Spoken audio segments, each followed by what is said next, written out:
2 Crônicas, capítulo 29. Amém? Todos encontraram?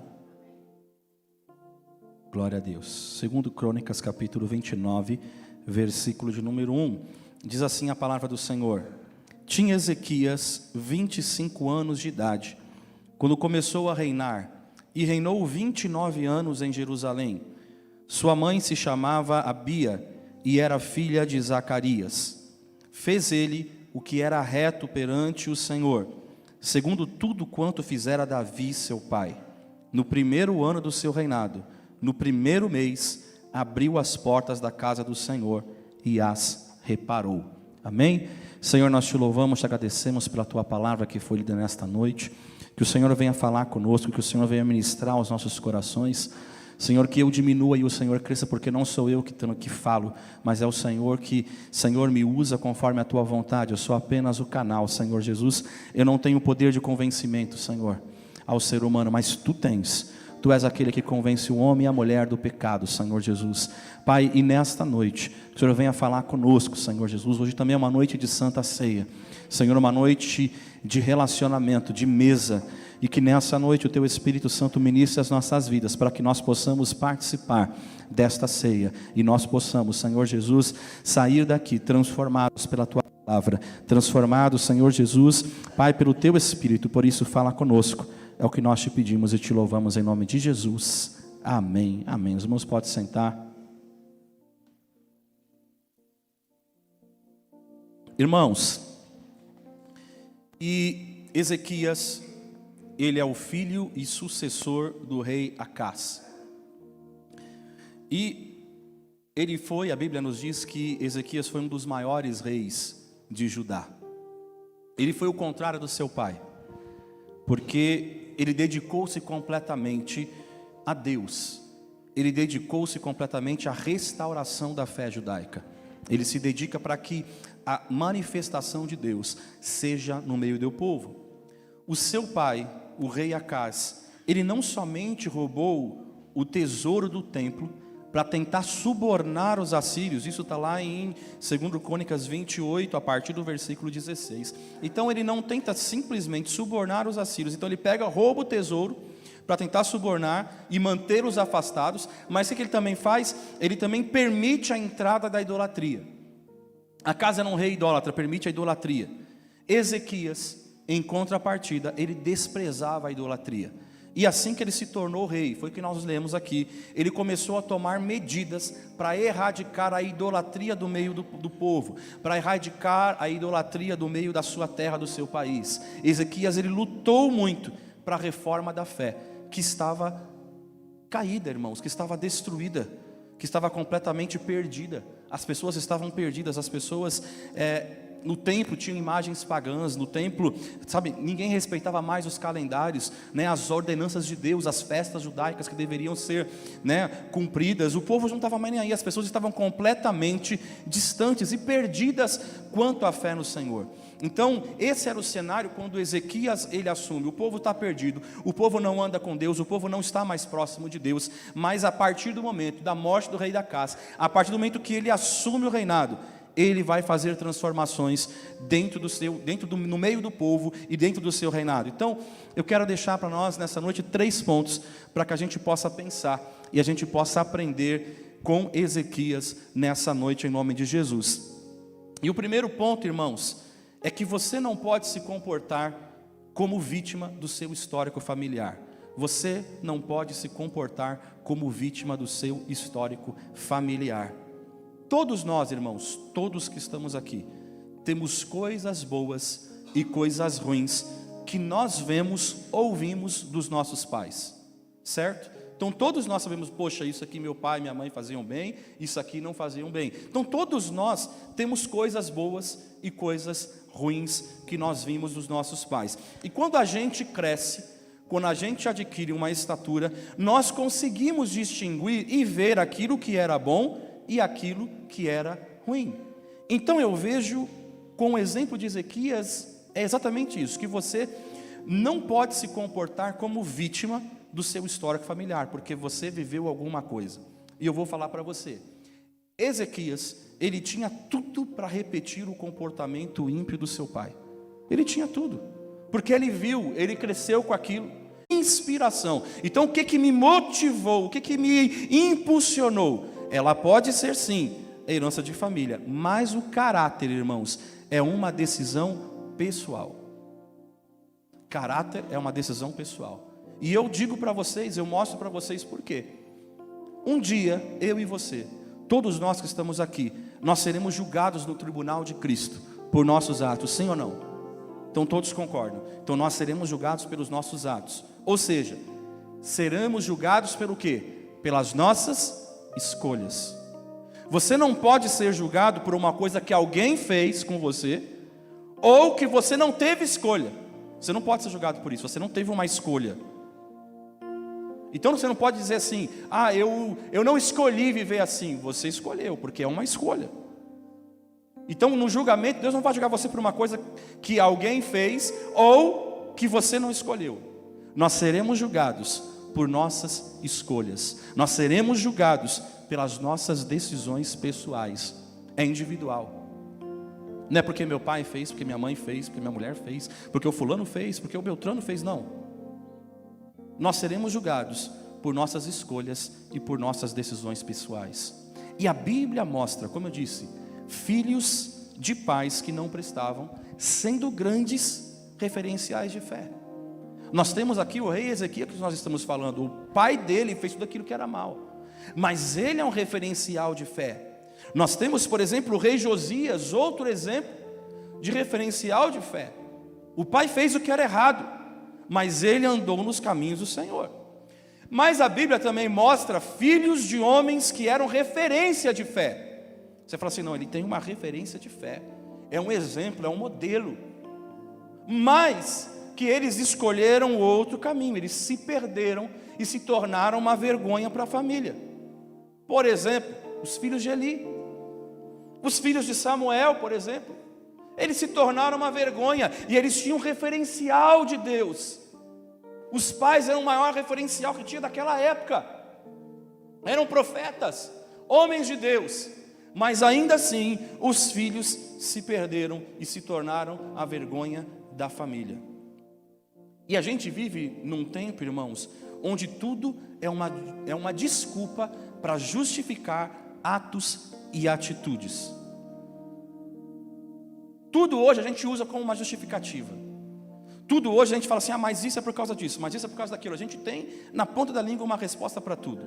Então a gente vive num tempo onde de tudo é desculpa para justificar atos e atitudes. Eu quero dizer algo para você nessa noite. Liberte-se do comportamento de vítima. Liberte-se. Saia disso. O que define uma vítima? Vamos analisar uma vítima. Vítima é aquele que não pode reagir. Ele não pode fazer nada. Vítima, ela é passiva. Ela não tem como fazer nada, como reagir. Às vezes ela só chora e reclama e ainda abaixo. Só tem pensamentos ruins. Tudo vai dar errado, tudo vai ser agora, não vai dar. A vítima, ela não tem perspectiva de mudança, de que alguma coisa vai mudar. Não tem como mudar. Ela não tem condições de agir. Ela não tem como mudar a situação dela, porque ela é uma vítima. Ela não tem como mudar, ela vai agir daquele jeito. E ela se torna refém das circunstâncias, o tempo inteiro. É a circunstância que ela é levada pela circunstância, ela não tem escolha. Ela não tem agenda. Ela sempre depende da vontade das pessoas más. Ela não pode fazer do jeito que ela quer fazer. Então isso é uma vítima. Por exemplo, vamos pegar alguns exemplos. A minha mãe sempre me disse que não iria dar em nada. Quando você vê uma pessoa que não está dando certo, ela fala, porque minha mãe sempre falou que eu não ia dar em nada. Porque eu cresci escutando que eu sou burro. Como eu poderia ser alguma coisa? Eu cresci ouvindo isso. Como que eu poderia crescer? Não, porque você agiu assim comigo e por isso eu faço isso. Essas são frases preferidas, e pode ter mais, das vítimas que nós temos à nossa volta. Sempre vai ter é sempre a mesma coisa. E a vítima, ela não, mas entende isso, vítima não pode se mexer. Vítima não tem liberdade. Vítima não tem escolha. Vítima sofre só. E sempre sofre na mão de alguém. Quantos de nós, muitas vezes, achamos que nós somos vítimas? Mas eu te pergunto, você tem essas características? Você não tem poder de escolha? Você não tem poder de decisão? Você não pode mudar a história da sua vida? A grande notícia dessa noite para a tua vida é que você simplesmente não precisa seguir o curso da desgraça dos seus antepassados. Você não precisa seguir esse curso. Quando o rei Ezequias é o maior exemplo para as nossas vidas hoje, de que a gente tem o poder de escolha, e a escolha está em Jesus. A Bíblia disse: pois o Filho vos libertar, verdadeiramente sereis livre. Se Jesus te libertou, se você está aqui nessa noite, se Jesus verdadeiramente te libertou e você entende isso, você não é mais vítima, você é transformado, você é lavado e remido pelo sangue de Jesus Cristo. Você não é vítima, e essa é a boa notícia. Você não precisa seguir o rumo que os seus pais traçaram, você não precisa andar dessa forma. E essa palavra é uma palavra de libertação para a sua vida. Não é uma sina que você tem que viver, não. É sempre assim, porque essa é a sina da minha família. Não é assim, irmãos. Você enfrentou com o alcoolismo no teu ambiente familiar? Você não precisa ser um alcoólatra. A escolha é sua. Ah, porque meu pai, porque minha mãe faziam isso, bebiam muito, e aí eu... Não. A escolha é sua, você sabe o que é certo e o que é errado. Sobre ti existe o Espírito Santo. A escolha é sua. Você enfrentou violência doméstica? Então você pode ser um pai ou uma mãe carinhoso, carinhosa. Você pode cuidar. Você enfrentou xingamentos? Então você pode ser uma mãe, um pai que abençoa. Estamos no culto da família, irmãos. Então não quer dizer que você enfrentou isso, que você vai ter que reproduzir isso. A escolha é sua. Enfrentou problemas com vício dentro de casa? Você pode mostrar aos seus filhos o que é ser limpo. Você lidou com pais descontrolados? Então você pode ter autocontrole e falar baixo. Você cresceu num ambiente que os seus pais amaldiçoavam você? Então seja você quem abençoa. Você não precisa ser assim. Ezequias, ele tinha tudo, irmãos, para seguir aquilo que os pais fizeram, que o pai fez. E o pai fez o que era mal aos olhos do Senhor. Então não é a história de filho de peixe, peixinho é. É escolha. Então a gente se comporta muito como vítima do nosso histórico familiar, quando a realidade nós não somos vítima. E nós temos histórias, irmãos, de homens e mulheres de Deus, dessa geração, que passaram por tantas coisas, tantas provas, mas se tornaram homens de Deus. Quem nunca viu o testemunho do Rodrigo Silva?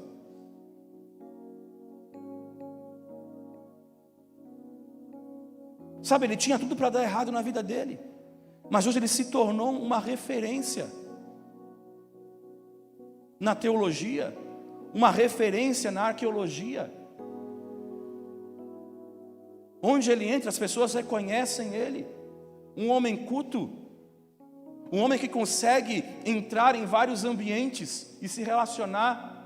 Sabe por quê? Porque sobre ele existe o Espírito Santo de Deus. Mas o histórico familiar, se você for escutar o testemunho dele, ele foi abandonado, irmãos. Mas a decisão dele era romper com um ciclo de dor. Ele não precisava viver isso. Quantos de nós que temos experienciado coisas dentro da nossa casa e a gente justifica culpando os nossos pais, e a gente justifica o nosso comportamento culpando A, B, C ou D, quando a palavra de Deus nos mostra que o poder de decisão é meu e seu. Nós seremos julgados por nossas escolhas, seremos julgados por nossas decisões pessoais. Hoje é uma noite de Santa Ceia. É uma noite de reflexão. Será que hoje você chegou aqui se achando vítima? Deus está falando para você, você não é vítima. Você é lavado e remido pelo sangue do Cordeiro. Então está na hora de você se levantar.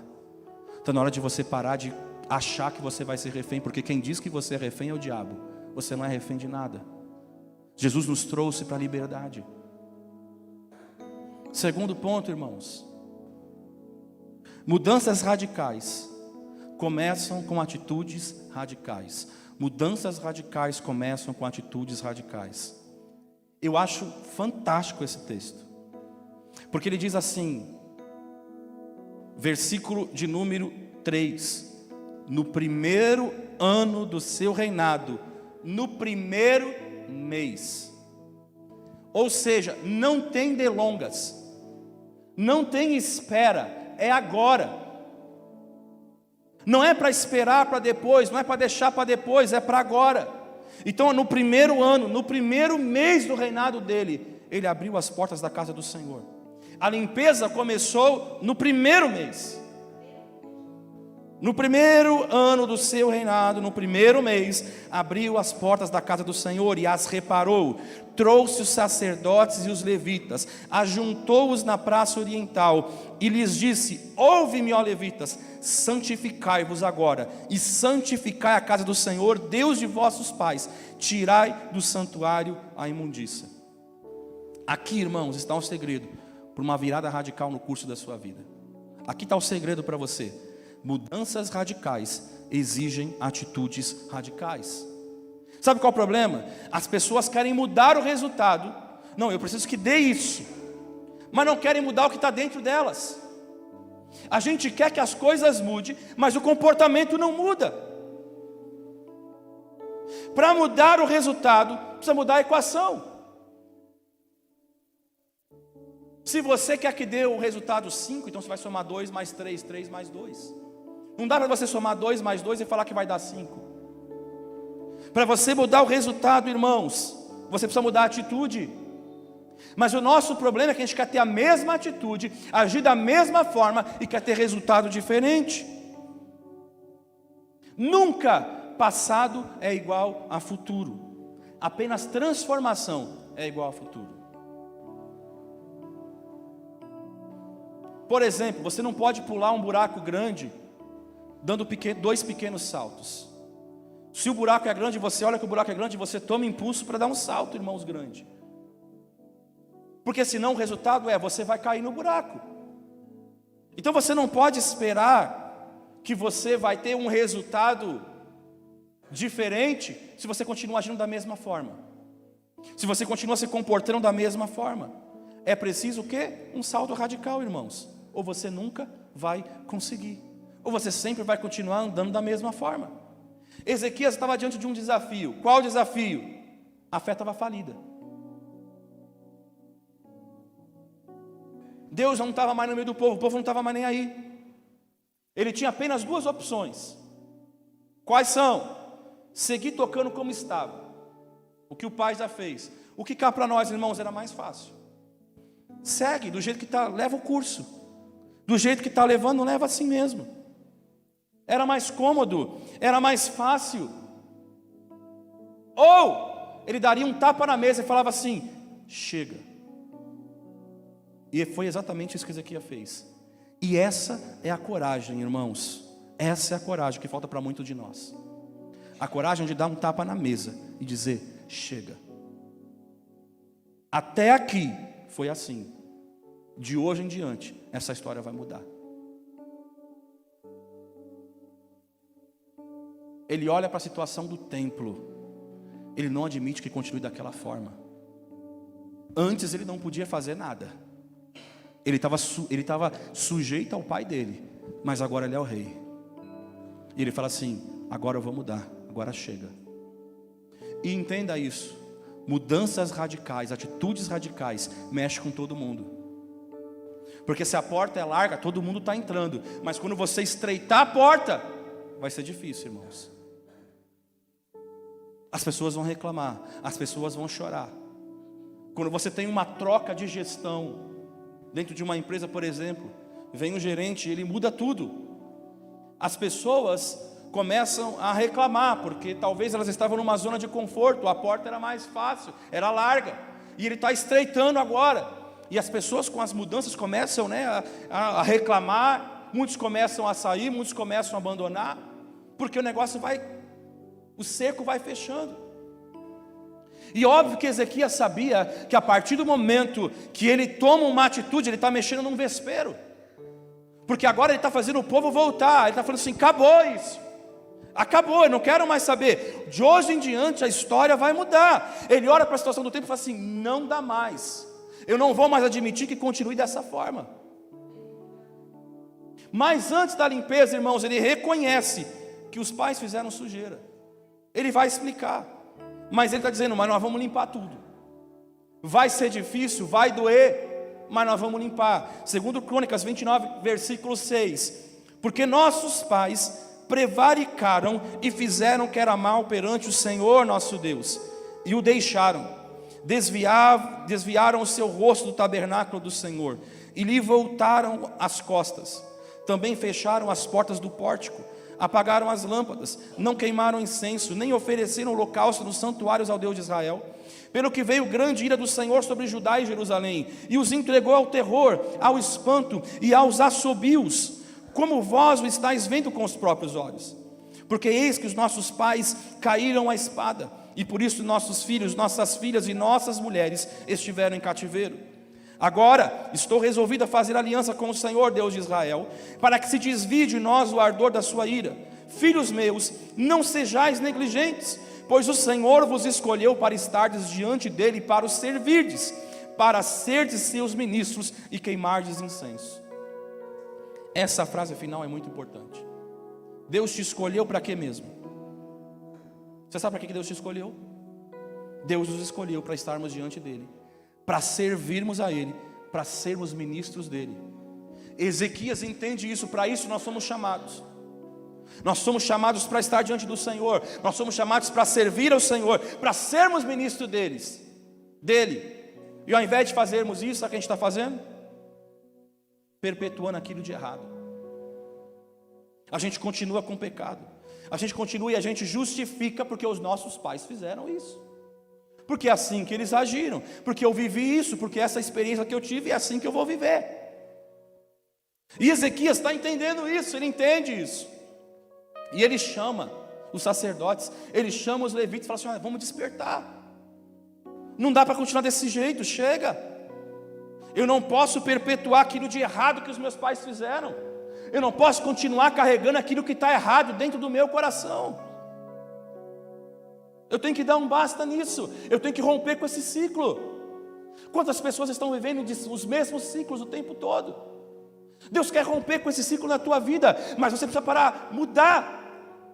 Você precisa fazer de uma forma diferente. Você está esperando o mesmo resultado, não mudando a atitude. Aí no versículo 10 vai dizer assim: agora me tem vindo ao coração que façamos um concerto com o Senhor Deus de Israel. Irmãos, todo concerto necessário é radical. Para consertar é radical, não tem o que fazer. Toda mudança necessária é radical, você vai ter que quebrar para poder consertar. O nosso problema é que se tem um vazamento, a gente quer fazer só um remendo, e a gente acha que vai resolver. Você vai fazer o remendo, daí a pouco o problema volta de novo. E a gente vai remendando, e você não vai sair do lugar. Vai parecer que deu certo, mas não deu. Toda transformação necessária é radical. Ezequias, ele resolveu abrir agora a porta e tirar tudo aquilo que não pertencia a Deus, tudo aquilo que estava ocupando o templo. Ele resolveu tirar a idolatria, ele resolveu tirar tudo aquilo que era lixo, irmãos.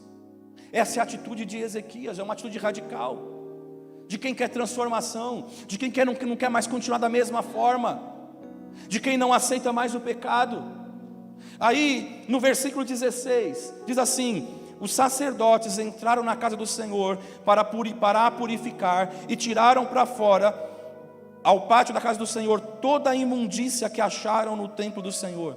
E os levitas a tomaram para levarem fora ao ribeiro de Cedron. Começaram, pois, a santificar no primeiro dia do primeiro mês. Olha lá, no primeiro dia do primeiro mês, atitude imediata. O rei começou, primeiro dia do primeiro mês. Aí vai dizer, ao 8º dia do mês, vieram ao pórtico do Senhor e santificaram a casa do Senhor em 8 dias. No 16º dia do mês, acabaram. Pensa quanta sujeira, irmãos. Quanto lixo tiveram que remover. Estátuas, imagens, lixo, irmãos. E eu pergunto nessa noite, como está o teu templo hoje? Será que ele também não está precisando de uma limpeza? Hoje é Santa Ceia, relacionamento com Jesus. Você vai tomar a ceia daquele que é santo. Examine-se o homem a si mesmo. Como está o teu templo hoje? Ele está limpinho? Ele está pleno para Jesus habitar? A Bíblia diz, levaram 16 dias para o templo ficar limpo. 16 dias tirando lixo, 16 dias limpando. Você consegue imaginar quanta sujeira devia ter?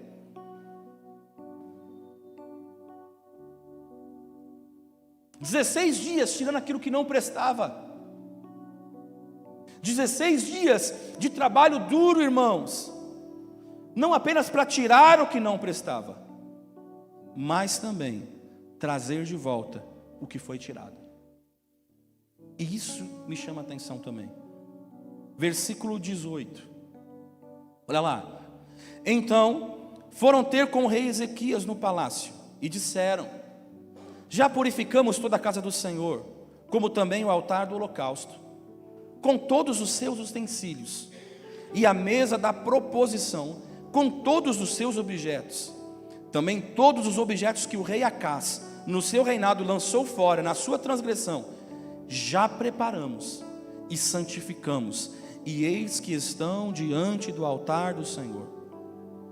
Olha lá. Ou seja, eles não apenas tiraram o que não prestava, mas também tiveram a tarefa de colocar o que foi tirado. Era do templo, tinha que estar lá, mas o que Acás fez? Ele tirou. Isso é um princípio para nós.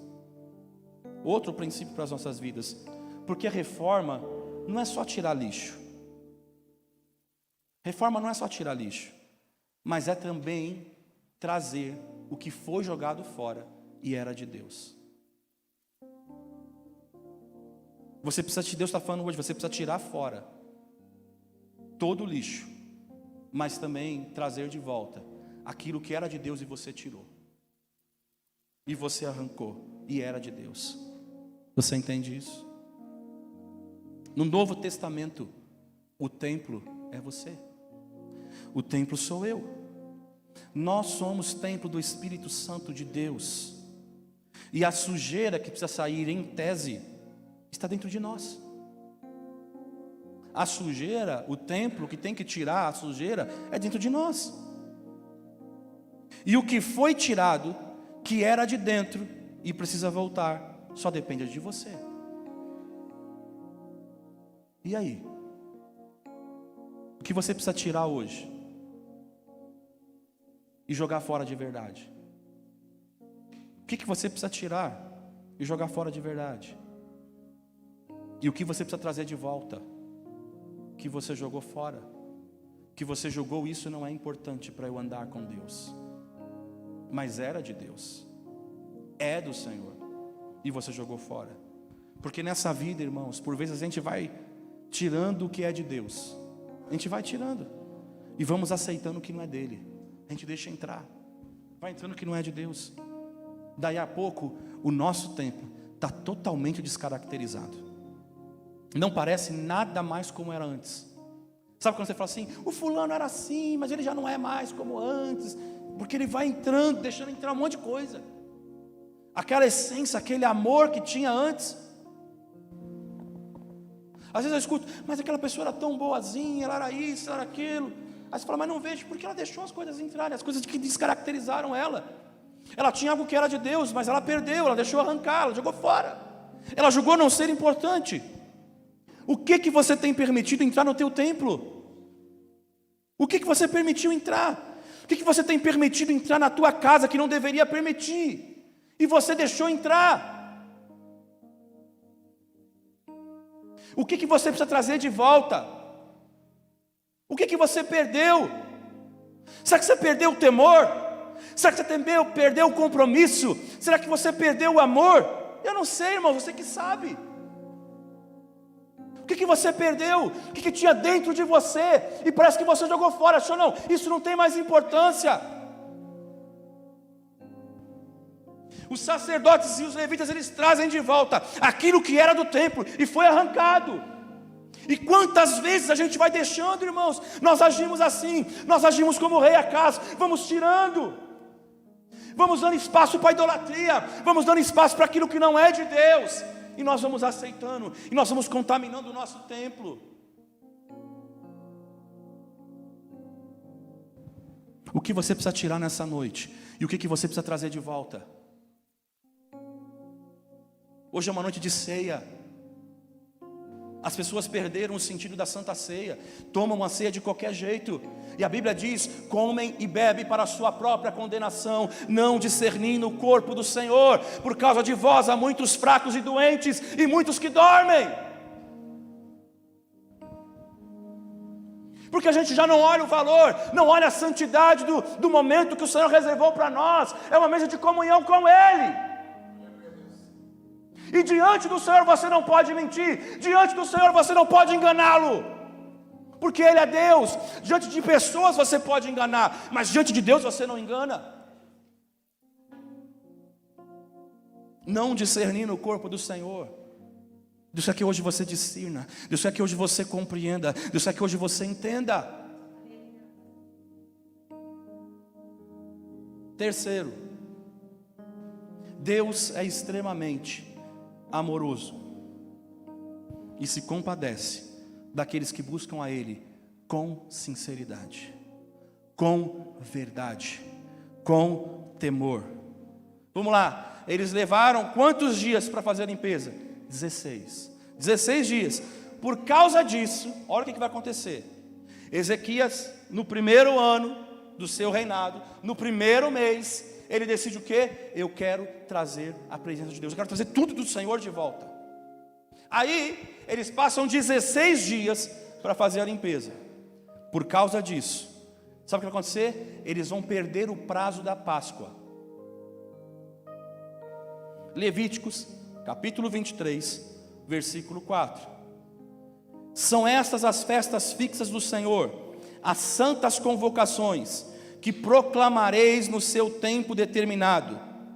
No primeiro mês, aos 14 do mês, no crepúsculo da tarde, é a Páscoa do Senhor.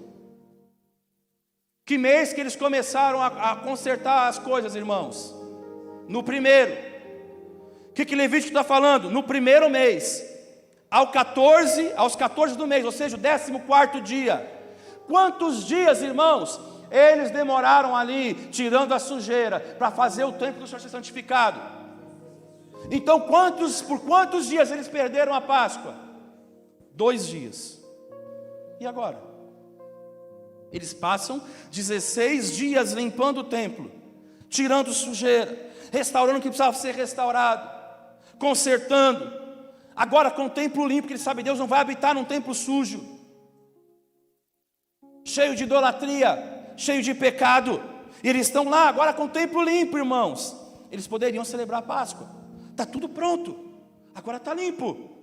Porém eles perderam o prazo da cerimônia.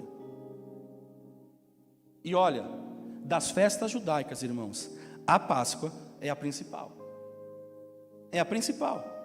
E tem todo o contexto profético para se cumprir em Jesus. Então, se alterar a data, se perde o prazo, perde toda a simbologia, toda a característica da festa, que, como eu disse, ela vai se cumprir em Jesus, porque tudo aponta para Jesus. A gente olha, a Bíblia, e a gente fala dos heróis da fé, mas tudo aponta para Jesus, tudo aponta para Jesus.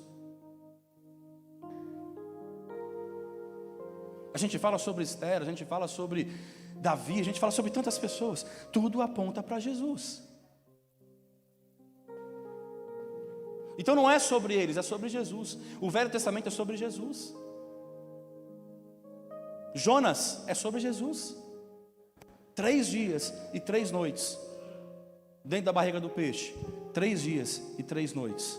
Ele está onde? Ele está lá, pregando para espíritos em prisões. É sobre Jesus.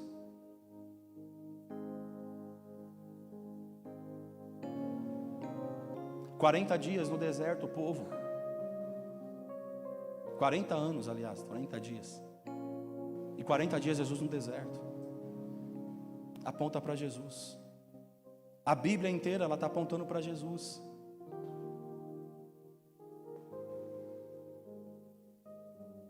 E a gente muitas vezes não compreende isso, mas vamos lá. Então, se eles alterassem a data,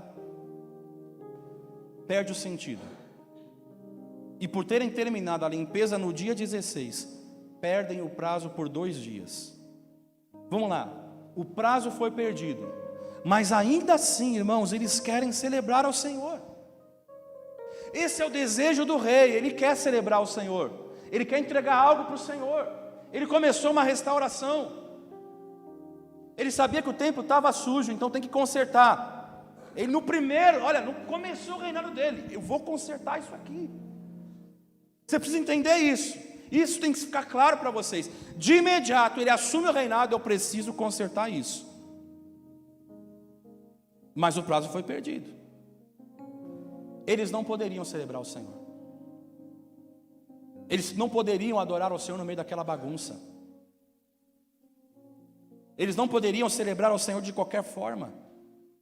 Por isso, por que eles perderam o prazo? Perderam o prazo corrigindo, perderam o prazo que eles estavam arrumando, mas eles não perderam o desejo da restauração. Trazendo para a nossa realidade, irmãos, esse perder o prazo, por muitas vezes, são oportunidades que a gente perde. Uma oportunidade de consertar o que se quebrou. Uma oportunidade para aceitar Jesus. Uma oportunidade para se reconciliar com Jesus. Uma oportunidade para se batizar. Uma oportunidade que a gente não pode deixar passar. Mas quantas vezes a gente posterga? Não, deixa mais para frente. Vai ter uma próxima oportunidade. Vai ter um próximo momento. Quando Ezequias ele decidiu fazer a Páscoa, fora do prazo, ele mandou convidar tribos. E alguns riram. Olha lá, 2 Crônicas capítulo 30, versículo 2, vai começar lá. Porque o rei tivera conselho com seus príncipes e com toda a congregação em Jerusalém para celebrarem a Páscoa no 2º mês. Podia? Não, mas olha lá. Porquanto, versículo 3, porquanto não a puderam celebrar no devido tempo, porque não se tinham santificado sacerdotes em número suficiente, e o povo não se ajuntara ainda em Jerusalém. O rei propôs, junto com os conselheiros, celebrar a Páscoa no 2º mês. Pode isso? Não. Na regra não poderia. Na regra não poderia. E Deus, Ele é justo. Semana passada, eu falei sobre Uzias. O que aconteceu com Uzias quando ele tocou na arca? Uzias, né? Usar, perdão. Olha, irmãos, e é engraçado. Eu quando escrevi, hoje eu estava lendo para presbítero, eu escrevi Urias.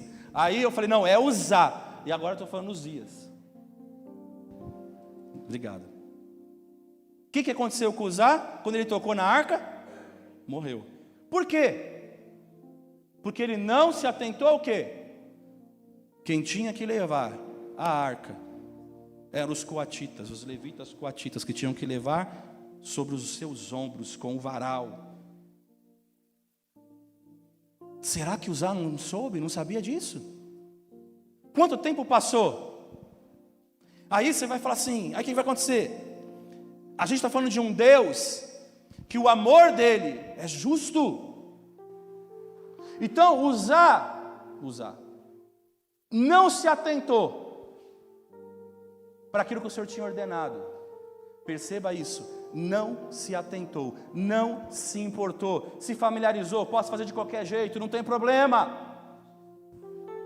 E aí o Senhor foi para o povo aprender que com Deus você não brinca. Mas a gente está falando de um Deus, como eu disse, que ele vai ser ele tem justiça sim, mas ele é extremamente amoroso. E sabe o que Deus está vendo? Está vendo um cara que agora que ele assumiu o poder, ele não podia fazer nada antes, mas agora que ele assumiu o poder, ele passou 16 dias, no primeiro mês, ele passou 16 dias limpando e limpando, e tirando o que estava sujo, arrancando sujeira, trazendo de volta o que precisava trazer, consertando a casa do Senhor.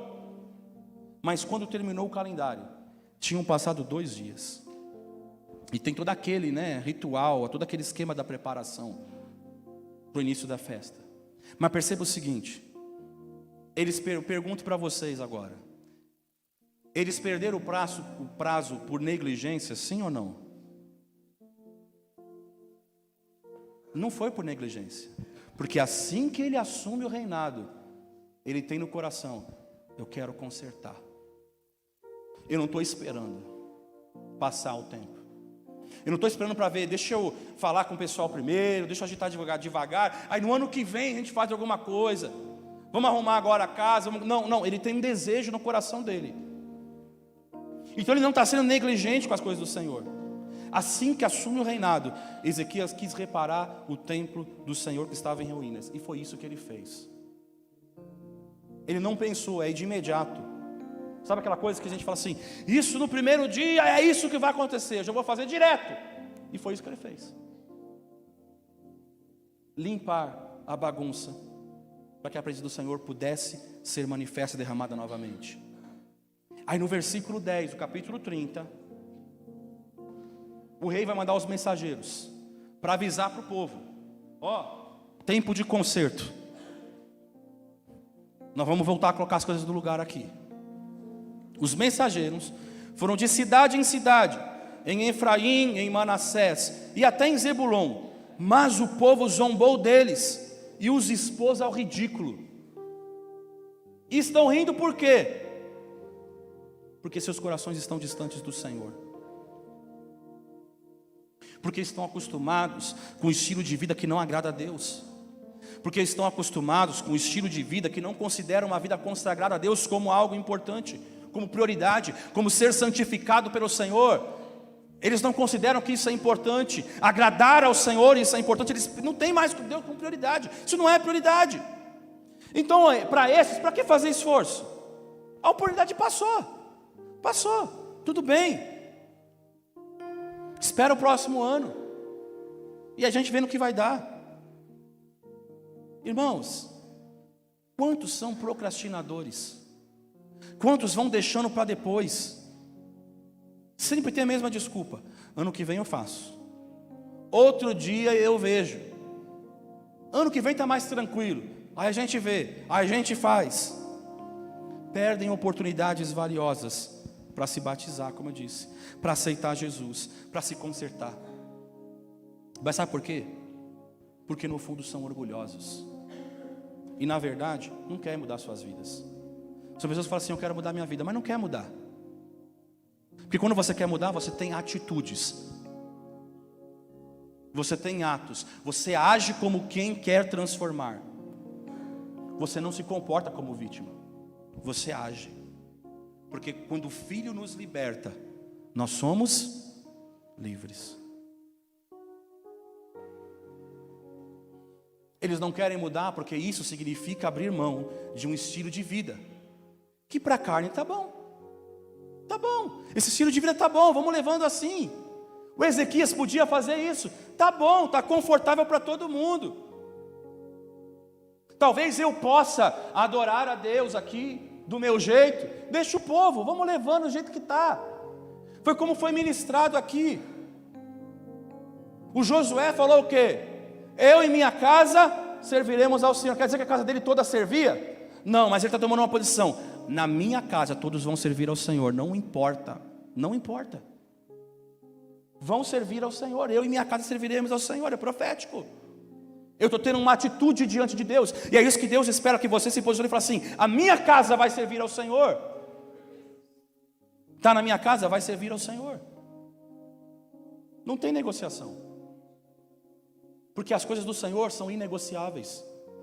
A santidade do Senhor é inegociável, irmãos. E Deus nessa noite está nos dando mais uma oportunidade para limparmos. Deus nessa noite está dando uma oportunidade maior para a gente, para nos purificarmos, tirar o lixo das nossas vidas. O que você precisa tirar hoje? A gente não precisa esperar o próximo ano. Você não precisa esperar o próximo domingo. Você não precisa esperar o próximo evento. Você não precisa esperar o próximo vídeo. Você não precisa esperar o próximo sei lá o quê. É hoje. Versículo 11 do capítulo 30. No entanto, alguns homens de Aser, de Manassés e de Zebulon humilharam-se e foram para Jerusalém. Qual é o seu time hoje? Daqueles que riem e deixam para depois? Ou daqueles que dobram seus joelhos diante do Senhor e se humilham? E fala: Senhor, não me importa. Essa é a chance e é ela que eu agarro. Pessoas que sabem que não pode mais perder tempo. Eu já perdi muito tempo por causa disso. Eu não posso mais perder tempo. Eu quero ser limpo. Eu quero ser santificado. Eu quero ver a minha vida restaurada. E eu preciso de Jesus. O que você está postergando hoje? O que você está esperando nessa noite? A gente espera muito. Espera acontecer tantas coisas. Eu já vi pessoas que fazem voto com Deus. Eu nunca vi um voto desse. Se o Senhor fizer aquilo, então eu aceito ao Senhor. É hoje, amados. Porque Jesus é tudo que a gente precisa. Jesus é o único que pode preencher o nosso vazio. Jesus é o único que pode completar a nossa história. Você pode rir do chamado se você quiser hoje. Ou você pode se entregar a Deus, que nos dá a oportunidade. Essa mensagem, meus irmãos, é uma mensagem sobre graça. Às vezes a gente só olha como: é bronca, é duro, é isso. Não, é uma mensagem sobre graça. O que você perdeu? Perdeu oportunidades para se santificar? Perdeu oportunidades para consertar? Hoje não endurece seu coração, conserta hoje. Ajusta hoje. Esta é mais uma chance que o Senhor está dando para mim e para você. Agora a decisão não é minha, é sua. É você ouvir a voz do Espírito Santo. Não é a minha voz, é do Espírito Santo que fala com você. Você pode se humilhar hoje, ou você pode voltar para sua casa, adiando mais uma vez, não limpando a casa e deixando a sujeira invadir e entrar no teu templo. O que você escolhe hoje? Aí no versículo 15, para a gente terminar, eu vou terminar aqui. 2 Crônicas 30, versículo 15. Então, imolaram o cordeiro da Páscoa no 14º dia do 2º mês. Os sacerdotes e os levitas se envergonharam e se santificaram, e trouxeram holocaustos à casa do Senhor. Tomaram seus devidos lugares, segundo a lei de Moisés, o homem de Deus. E os sacerdotes aspergiam o sangue, tomando-os das mãos dos levitas, porque havia muitos na congregação que não se tinham santificado, pelo que os levitas estavam encarregados de imolar os cordeiros da Páscoa por todo aquele que não estava limpo, para o santificarem ao Senhor. Porque uma multidão do povo, muitos de Efraim, de Manassés, de Issacar e de Zebulão, não se tinham purificado, e contudo comeram a Páscoa, não como está escrito, como deveria ser feito. Porém Ezequias orou por eles, dizendo: o Senhor, que é bom, perdoe a todo aquele que dispôs o coração para buscar ao Senhor Deus, o Deus de seus pais, ainda que não segundo a purificação de pelo santuário. Ouviu o Senhor a Ezequias e sarou a alma do povo. Deus não matou. Deus ouviu a oração de Ezequias, e Ezequias tem um desejo no seu coração. Desde o primeiro dia do seu reinado eu quero consertar e eu vou consertar. Senhor, tem misericórdia desse povo. Senhor, a gente chamou, está fora do prazo. Senhor, mas eles estão reconhecendo que eles precisam de Ti, eles não querem mais viver essa vida. Ouve, Senhor, esse povo que se dispôs com o seu coração, não porque ouviram uma voz de um rei chamando, não porque ouviram uma obrigação, mas porque reconheceram dentro de si e falaram: Senhor, eu preciso consertar a minha vida, eu preciso consertar a minha casa, eu preciso consertar o meu coração. Ouviu o Senhor a Ezequias e sarou a alma do povo. Vamos ficar de pé. Agora, a escolha é sua. Nós vamos passar para a ceia. Agora a escolha é sua. Você pode seguir imundo com a sua vida de perversidade, longe de Deus e dando desculpas para um conserto. Ou você pode se dispor hoje, de todo o seu coração, e buscar ao Senhor. Deus, Ele é justo. Existe lei da semeadura, mas Ele é extremamente amoroso. Ele se compadece daqueles que se humilham em verdade, em espírito e em verdade. Pense nisso por um instante. E não endureça o coração, porque você não perdeu a graça e a misericórdia de Deus sobre a tua vida. Por isso, antes de nós cearmos, eu não costumo fazer isso, mas Deus está nos dando uma oportunidade hoje de nós nos consertarmos. Talvez você está aqui e você precisa consertar algo no teu coração. Você precisa consertar com Deus a tua história. Talvez você está aqui e você não conhece a Jesus. Eu quero convidar você à frente. Talvez você já é batizado, mas você se afastou. Você errou. Você falhou. Mas hoje Deus está te dando uma oportunidade de você se consertar. Deus está te dando uma oportunidade de você participar da mesa dele hoje, de você restaurar aquilo que você perdeu. Deus está te dando a oportunidade de você mudar a tua história. E Deus está falando: não endureça o teu coração. A gente canta um louvor que diz: uma chance igual a esta, talvez eu não tenha mais.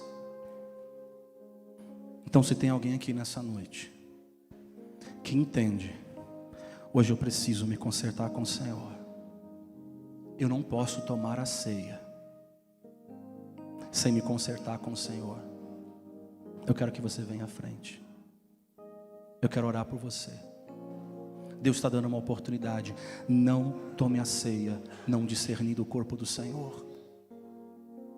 Não postergue. Não saia daqui sem tomar a ceia. Tem aqueles que falam assim: eu não vou tomar a ceia, pastor. Deus não está preocupado com isso. Ele está preocupado que você hoje se humilhe no altar do Senhor e você conserte a tua vida. Se tiver alguém nessa noite, eu quero convidar você a vir à frente antes de nós cearmos, porque Deus está dando uma oportunidade. Deus se compadece daqueles que buscam com sinceridade. Então, se você não conhece a Jesus, se você se afastou dos caminhos do Senhor e hoje você quer se reconciliar com Jesus, eu estou te chamando à frente. Não endureça o seu coração. Eu vou orar, irmãos. Durante a oração, você ainda tem tempo. Deus está te dando, não sou eu que estou te dando a oportunidade, é Deus. Deus está convidando. Ezequias chamou, muitos riram, muitos ignoraram, mas muitos também voltaram e falaram: Senhor, eu quero me humilhar, eu quero me consertar contigo, eu quero ter comunhão contigo. E o Senhor se atentou para aquele coração. Pai, nessa noite a tua palavra, ela foi ministrada. E eu sei que o Senhor fala com pessoas. Quantos, Senhor, ainda endurecem o seu coração? Mas Espírito Santo, Tu és aquele que convence. Eu não tenho poder de convencimento. Tu és aquele que fala no íntimo e no profundo. E o Senhor quer restaurar. O Senhor quer santificar. O Senhor quer mudar a história. Senhor, nessa noite sobre estas vidas, estende as tuas mãos de misericórdia. Estende as suas mãos de poder. Senhor Jesus, toca nesse coração. Quebranta ele. Traz de volta. Traz de volta, Senhor. Aquele povo ouviu a convocação. Muitos não foram, mas muitos voltaram e falaram: Senhor, eu quero celebrar a Páscoa. Quantos que talvez estão aqui, Senhor Jesus, também. Senhor Jesus, que talvez tenham algo nas suas vidas, algo nos seus corações. Senhor Jesus, que se comportam, Senhor, como vítimas, que não conseguem mudar radicalmente, que não conseguem, Senhor, estreitar a porta. A porta é estreita, o Senhor falou, não é fácil, o caminho não é fácil. Mas deixaram a porta larga, Senhor, para que tantas coisas entrassem. Que nessa noite haja conserto, Senhor Jesus. Que nessa noite a ceia seja santa como ela é. Que nós participemos, Senhor, do corpo e do cálice do Senhor, não indignamente, mas participemos, Senhor Jesus, santificados pela Tua glória, para que não haja condenação, mas que haja libertação, cura, transformação. Por isso nessa noite eu oro em nome do Pai, do Filho e do Espírito Santo, em nome de Jesus.